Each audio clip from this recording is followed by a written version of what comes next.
Clip number 1007۔ اس clip میں آپ قرآن پاک کی سورہ شعراء کی آیت نمبر 109 سے 111 تک کی تلاوت، ترجمہ قرآن اور تفسیر قرآن صراط الجنان سماعت فرمائیں گے۔ بسم اللہ الرحمن الرحیم۔ ترجمہ: اللہ کے نام سے شروع جو نہایت مہربان رحمت والا ہے۔ وما اسألكم علیہ من اجر ان اجری الا علی رب العالمین فاتقوا اللہ واطیعون۔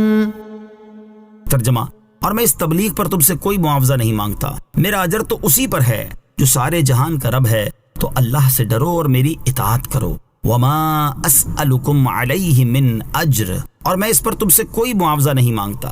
اس سے پہلی آیات میں بیان ہوا کہ حضرت نوح علیہ السلام نے اپنی امانت داری کا وصف بیان کر کے لوگوں کو اللہ تعالیٰ کے عذاب سے ڈرایا اور اپنی اطاعت کرنے کی ترغیب دلائی، اور یہاں سے یہ بیان کیا جا رہا ہے کہ حضرت نوح علیہ السلام نے اپنے لالچ و طمع سے خالی ہونے کو بیان کر کے اللہ تعالیٰ کے عذاب سے ڈرایا اور اطاعت کی طرف راغب کیا۔ چنانچہ اس آیت اور اس کے بعد والی آیت کا خلاصہ یہ ہے کہ حضرت نوح علیہ السلام نے اپنی قوم سے فرمایا، میں رسالت کی ادائیگی پر تم سے کوئی معاوضہ نہیں مانگتا، میرا اجر و ثواب تو اسی کے ذمہ کرم پر ہے جو سارے جہان کا رب عز و جل ہے، تو تم اللہ تعالیٰ کے عذاب سے ڈرو اور میری اطاعت کرو۔ قالوا انؤمن لك واتبعك الارذلون۔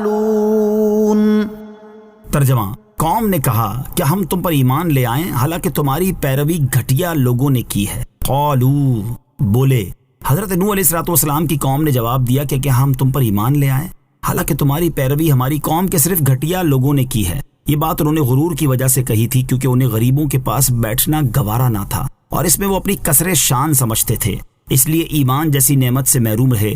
کمینے اور گھٹیا لوگوں سے ان کی مراد غریب اور پیشہ ور لوگ تھے، اور انہیں رذیل اور کمین کہنا یہ کفار کا متکبرانہ فعل تھا، ورنہ در حقیقت صنعت اور ردی پیشہ ایسی چیز نہیں کہ جس سے آدمی دین میں ذلیل ہو جائے۔ مالداری اصل میں دینی مالداری ہے اور نسب دراصل تقویٰ کا نسب ہے۔ یہاں ایک مسئلہ یاد رہے کہ مومن کو گھٹیا کہنا جائز نہیں، خواہ وہ کتنا ہی محتاج و نادار ہو یا وہ کسی بھی نسب کا ہو۔ عزت و ذلت کا معیار دین اور پرہیزگاری ہے۔ اس سے معلوم ہوا کہ عزت و ذلت کا معیار مال و دولت کی کثرت نہیں بلکہ دین اور پرہیزگاری ہے۔ چنانچہ جس کے پاس دولت کے انبار ہوں لیکن دین اور پرہیزگاری نہ ہو تو وہ اللہ تعالیٰ کی بارگاہ میں عزت والا نہیں، اور اس کی بارگاہ میں ان کے مال و دولت کی حیثیت مچھر کے پر برابر بھی نہیں، اگرچہ دنیاوی طور پر وہ کتنا ہی عزت دار شمار کیا جاتا ہو۔ اس طرح جو شخص غریب اور نادار ہے لیکن دین اور پرہیزگاری کی دولت سے مالا مال ہے، وہ اللہ تعالیٰ کی بارگاہ میں عزت والا ہے، اگرچہ دنیاوی طور پر اسے کوئی عزت داروں میں شمار نہ کرتا ہو اور لوگ اسے کمتر، حقیر اور ذلیل سمجھتے ہوں۔ اللہ تعالیٰ ارشاد فرماتا ہے، یا ایھا الناس انا خلقناکم من ذکر وانثی وجعلناکم شعوبا وقبائل لتعارفوا ان اکرمکم عند اللہ اتقاکم ان اللہ علیم خبیر۔ ترجمہ: اے لوگوں، ہم نے تمہیں ایک مرد اور ایک عورت سے پیدا کیا اور تمہیں قومیں اور قبیلے بنایا تاکہ تم آپس میں پہچان رکھو۔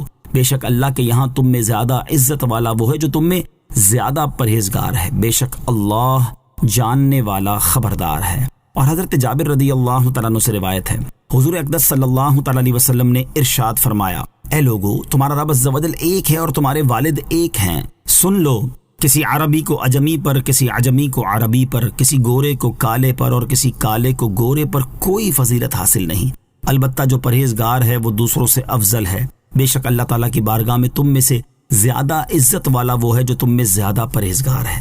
اور غریب پرہیزگار مسلمانوں کی قدر و قیمت سے متعلق مسلم شریف کی حدیث میں ہے، حضرت ابو ہریرہ رضی اللہ تعالیٰ عنہ سے روایت ہے، رسول کریم صلی اللہ تعالیٰ علیہ وسلم نے ارشاد فرمایا، بہت سے پراگندہ بالوں والے ایسے ہوتے ہیں جنہیں حقیر سمجھ کر لوگ دروازوں سے دھکے دیتے ہیں، لیکن اللہ تعالیٰ کی بارگاہ میں ان کا یہ مقام ہوتا ہے کہ اگر وہ کسی کام کے لیے قسم اٹھا لیں تو اللہ تعالیٰ ان کی قسم کو ضرور پورا کر دے۔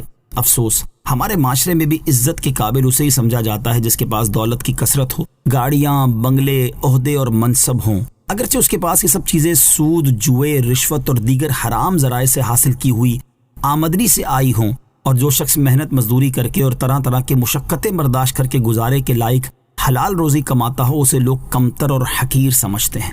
اللہ تعالیٰ انہیں عقل سلیم اور ہدایت عطا فرمائے۔